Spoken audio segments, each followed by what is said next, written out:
Breslau, Silesia, February 15, 1945. 4:18 a.m. The ground shakes. Not from an earthquake, from artillery.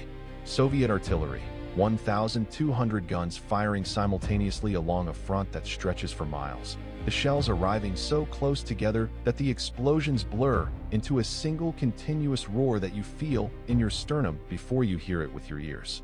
Below the city, in a network of cellars, tunnels, and reinforced bunkers that runs beneath Breslau like a second city, a German garrison soldier presses his back against a concrete wall and counts.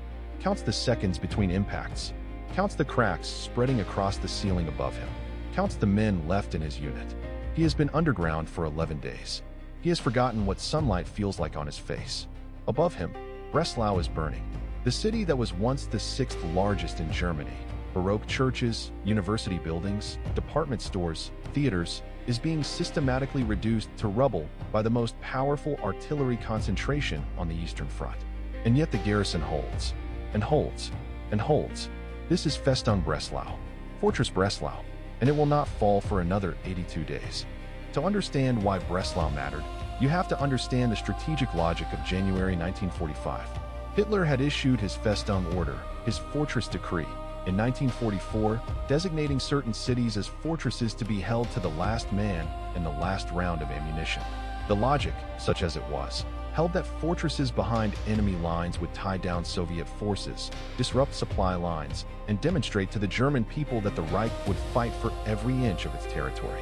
Breslau, Wrocław in Polish, was the capital of Silesia, an industrial city of 600,000 people on the Oder River. It had been considered safe from the war until the Soviet winter offensive of January 1945 moved faster than anyone predicted. Within days, the Red Army had surrounded the city. The evacuation order came too late for most civilians.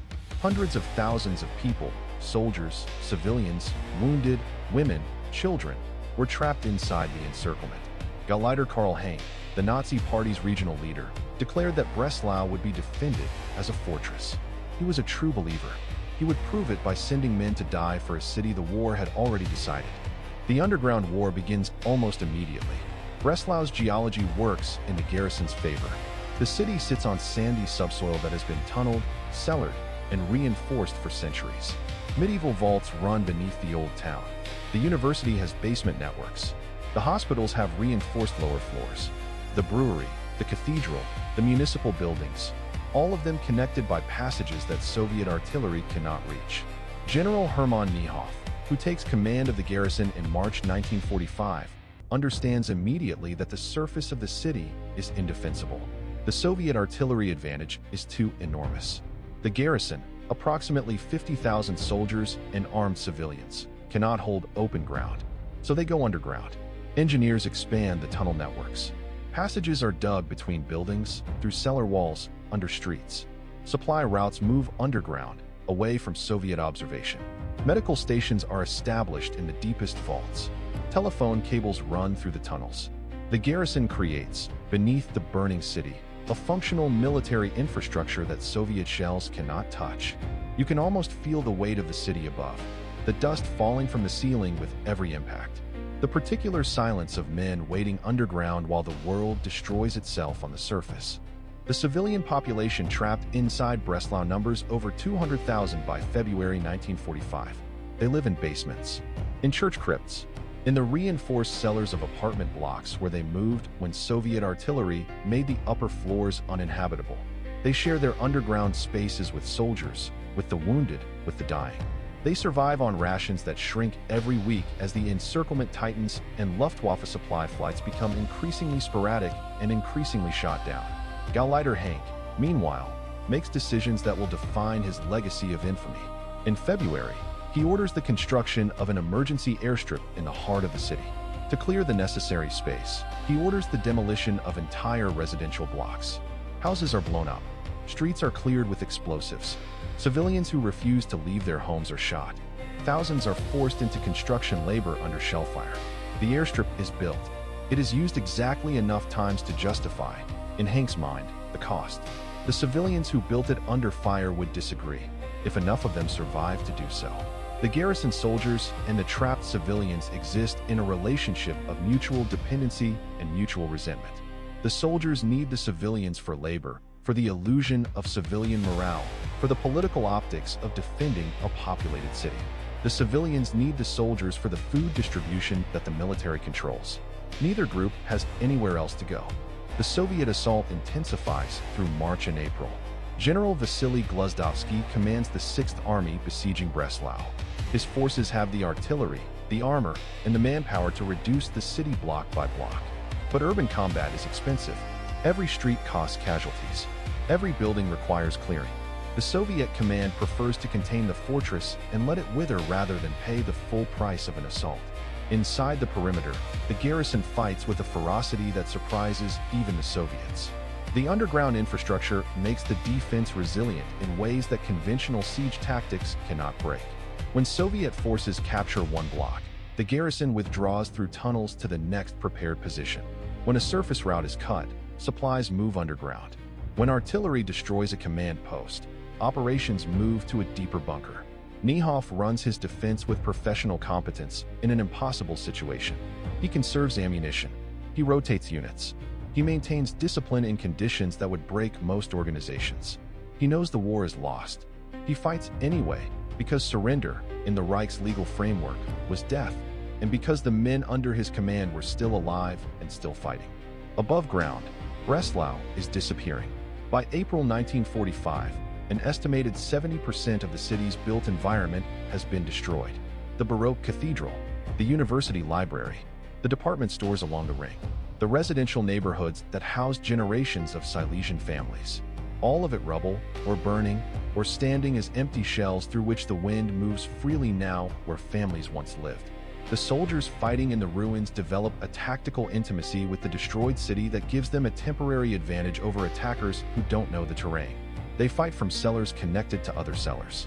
They emerge behind Soviet positions through passages the attackers don't know exist. They use the rubble as cover, the tunnels as highways, the broken walls as firing positions. It is warfare reduced to its most primitive geometry. A room, a corridor, a staircase, 20 meters of open street that might as well be a mile. And all the while, below them, in the deepest bunkers, the wounded fill the field hospitals. The surgeons operate by lamplight. The nurses work until they cannot stand. The morphine runs out, and the city above continues to burn. Berlin falls on May 2nd, 1945. The news reaches Breslau through military radio, distorted, partial, undeniable. The Reich that Breslau was defending no longer exists. Hitler is dead. The government that issued the Festung order has ceased to function. The legal and ideological framework within which the garrison's resistance made any sense has collapsed entirely. General Niehoff requests and receives permission to negotiate surrender. On May 6, 1945, 2 days before the formal German surrender at Reims, Festung Breslau capitulates. It is one of the last German garrisons to do so. The garrison has held for 82 days after the encirclement. It has tied down significant Soviet forces during the final weeks of the war. It has accomplished, militarily, almost nothing that changed the war's outcome by a single day. The cost: approximately 6,000 German soldiers killed inside the fortress. An estimated 10,000 civilians dead from bombing, artillery, starvation, and execution. The city itself, one of Central Europe's great Baroque urban landscapes, is 70% destroyed. Gauleiter Karl Henke escapes by air on the last flight out of the improvised airstrip he built over demolished homes. He is captured weeks later and killed by Czech partisans. He never faces formal judgment. Today, Breslau is Wrocław, a Polish city, vibrant and rebuilt, its Baroque center largely reconstructed from the ruins. Tourists walk cobblestone streets that were tunnels and firing positions 80 years ago. They drink coffee in squares where Soviet artillery pounded German defenders into cellars. They photograph the reconstructed cathedral that burned in the siege. The city above the ground has been reclaimed by life, by commerce, by the ordinary human insistence on continuing. But below the streets, some of the tunnel network survives. Sealed passages, reinforced cellars, sections of the underground city that the garrison built beneath the burning surface. Urban explorers and historians move through them with flashlights, finding the graffiti of soldiers, the improvised supports of engineers working under fire, the strata of a siege preserved in concrete and stone.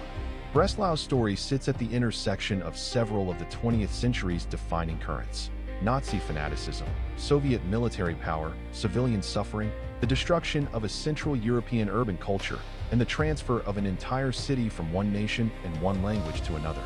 The men who fought underground in the tunnels are mostly gone now. The civilians who survived the siege mostly scattered to West Germany, to Poland's interior, to wherever the post-war borders placed them. The city they defended or endured was given a new name and a new population. The tunnels remember. Everything else has been rebuilt on top of them.